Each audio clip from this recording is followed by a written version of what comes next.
Ikaze ndi umugaragu w'ibyegeranyo n'amakuru Pero ngiye kubagezaho amakuru akurikira y'umugabo ufashwe asambana arimo kurongora umugore utari uwe mu muhanda hano i Kigali mu karere ka Gasabo.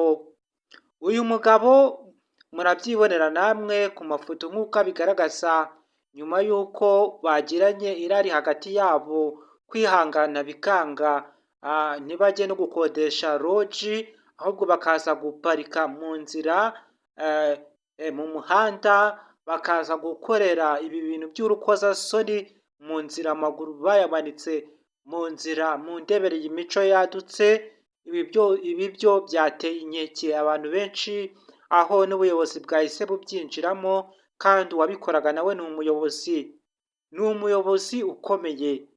Abantu benshi bashungereye bakubitirwa mu muhanda, bakubita imbeba. byari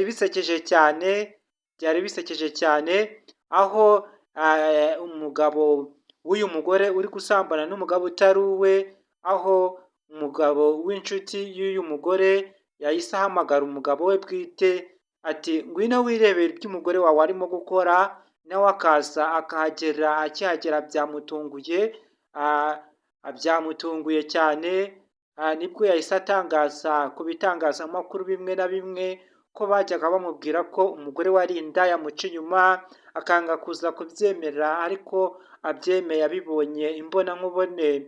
Umugore nibwo bavuye mu rukozasoni bari barimo, agihuza amaso n'umugabo we, isoni ni ryose, ati mbabarira mugabo mwiza, ntabwo bizongera kubaho.